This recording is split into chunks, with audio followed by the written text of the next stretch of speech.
Harvey's mother told him that he should separate for the sake of his daughter. Other family members of Harvey warned him against pursuing the relationship with Andrews, and Andrews' mother also told her daughter not to continue the flawed relationship. So basically it sounds like it was bad from the get-go. And over here, the reason I'm over here is because my notes are over here. On Sunday, the 1st of December 1996, after another day of fierce arguments, Andrews and Harvey went to a local pub for the evening in an attempt to reconcile after an argument. Andrews claimed that on the way back to the flat in Beck's, Worcestershire,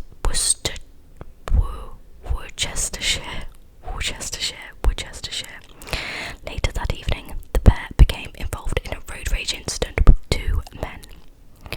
She claimed the car had followed her and Harvey. The two men from the car had confronted and attacked them after stopping on a country lane. In reality, Andrews had stabbed Harvey over 42 times with a penknife after they had stopped his car following an argument.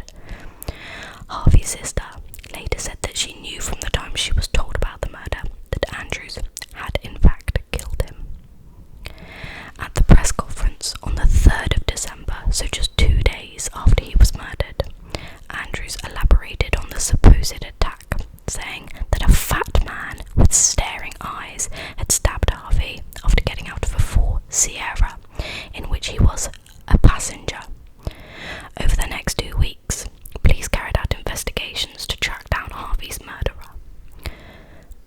The couple's car had stopped near a cottage, and the commotion had alerted a male resident living just meters away, who had discovered Harvey stabbed on the road and a bruised and bloodied Andrews standing by him.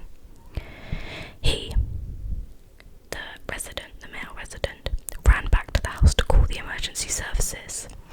Police had noticed that Harvey's car had apparently not stopped on the road in any hurry, but had been neatly parked by the side of the road. Harvey had been stabbed in the back, throat and chest 42 times with a fatal wound through an artery in the neck, which is just absolutely awful from all the true crimes that I have gone through and everything like that. 42 times seems to be complete overkill. That is not an accident, that is not a self-defense claim or anything, that is just horrifying. So we're going to go on to the police investigation now.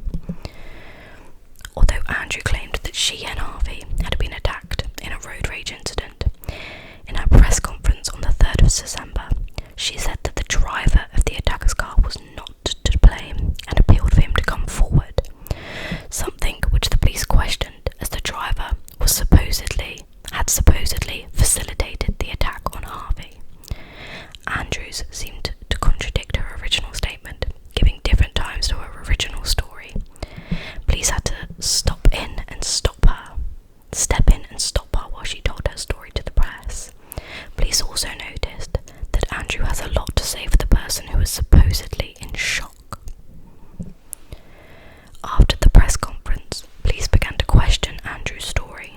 A witness statement from a child in an adjacent cottage said she could clearly hear an argument between a man and a woman after the car had parked up on the night. Police did not find any evidence that a second car had overtaken Harvey's car to stop it before the attack, noting there were no tyre marks on the grass verges next to the narrow single-lane country road that would be expected if such an event had taken place. In Harvey's hands were found more than 80 strands of Andrew's hair, which pathologists determined would have had to have been taken from her hair with considerable force, i.e. through a physical struggle trying to stop her, etc., etc. Most notably, 2 witnesses came forward after Andrew's press conference to say that they had seen Harvey's white Ford Escort driving past them on the lane the night Harvey was murdered.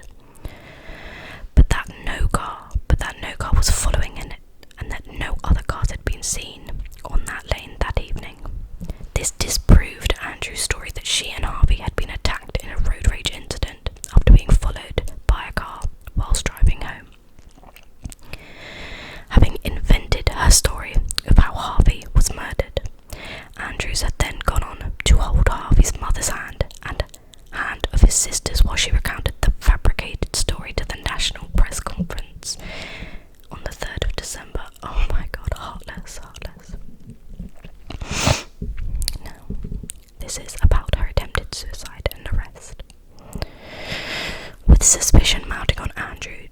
She attempted suicide on the day after the press conference by taking an overdose with pills. Andrews' suicide attempt and the confirmation that no road rage incident had occurred convinced police of the need to arrest her. She was still in hospital 2 days later when the police first arrested her and questioned her about the murder. After being discharged from hospital, she was then charged with the murder of Lee Harvey on the 19th of December 1996, but was released on bail. This is a bit more about the further evidence. Police then discovered a penknife-shaped bloodstain and impression in Andrews' boots, convincing police that she had carried the murder weapon in her boot after the murder and disposed of it at the hospital. It was known that there had been a penknife in Harvey's car on the night of the murder. Andrews had spent long periods of time in the toilet at the hospital for unknown reasons, apparently to dispose of the murder weapon. After examining her heavily blood-stained jumper, the police also determined that the blood had sprayed onto her after she had stabbed Harvey through a carotid artery, explaining the distinctive blood-stain patterning. Now, moving on to her trial. Andrews appeared at Birmingham Crown Court charged with murder on the 1st of July 1997 and was found guilty on the 29th of July 1997, so it only took them 18 days. The prosecution had been able to skillfully deconstruct her story so as to demonstrate its implausibility. 7 minutes had passed between Harvey being fatally stabbed and him being discovered by the occupant of the adjacent cottage, during which time Andrews had made no attempt to summon help from any of the houses on the road or to call anyone, the police, the ambulance, or any family. Police stated that Andrews had tried to leave the vehicle at the location where Harvey was murdered that night and that an argument had occurred. Many of Harvey's stab wounds had been in his back, indicating that Andrews had stabbed him whilst he tried to retreat from the car. Andrews' mother stated after the trial that she could not understand why her daughter had invented the implausible story she gave. Andrews was sentenced to life imprisonment with the recommendation that she serves at least 14 years. Andrews appealed the sentence, claiming that she was a victim of a miscarriage of justice because of the damaged publicity surrounding her case. In October 1998, the appeal was denied. Good. In April 1999, Andrews did go on to admit that she had stabbed Harvey to death and that her entire story had been invented. Changing her stories, Andrew then said that she had stabbed Harvey in self-defense. There was no evidence to support this claim, however, particularly as Harvey was stabbed mostly in the back, while he was apparently retreating his car. Andrews was released in July 2011. She was banned from travelling within 25 miles of her victim's family without supervision. 25 miles, although in the US that may not be very far. 25 miles in the UK is actually quite a far way, so she can't be within maybe 2 or 3 counties sometimes because our country is so small. After her release, Andrews changed her name to Tia Carter and altered her appearance, undergoing £5,000 worth of surgery through the NHS to change the shape of her distinctive jaw. I hate that. £5,000 of taxpayers' money. I hate that. Hate it. She later changed her name again to Jenna Stevens / Jenna Stevens Goldsworthy in 2016.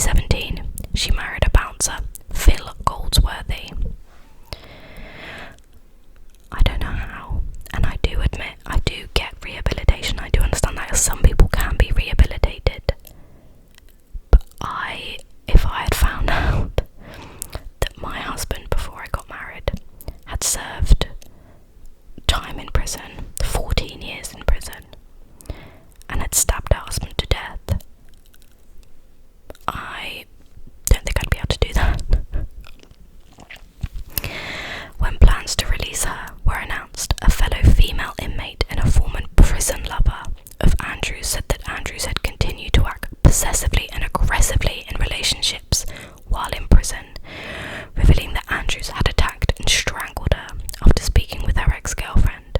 The woman said she opposed to Andrews' release and warned everyone that she would kill again. And that's basically it. The thing, my research through this case was a couple of things. Maureen Harvey, Lee's mother, had written a book called Pure Evil: How Tracie Andrews Murdered My Son, Deceived the Nation and Sentenced Me to a Life of Pain and Misery. This was published in 2007, and I got a lot of information from that firsthand. That was an ITV documentary series called Real Crime, and they released an episode titled Tracie Andrews, Blood on Her Hand, that featured interviews from police investigation and the mothers of both Andrews and Harvey. So I did like that because it was kind of not both sides of the story, but it was the mother of both the people. So it was how this murder affected both people, which I thought was great. Well, not great, but you know. And then in 2018, there was an episode of Britain's Most Evilest Killers, which I love. Britain's Most Evil Killers. That's a great, if you want to get into true crime, start from series 1, episode 1. That's brilliant. And then weirdly, CBS Reality, which I thought is more of an American CBS. I don't really think we have that in the UK. Had a documentary on the killing in 2018 called Evidence of Evil: The Road Rage Killer. And that's basically where I got all of my information from. It's just awful. I can't imagine the pain that her mother and his mother went through. I hope she's able to live a better life, and her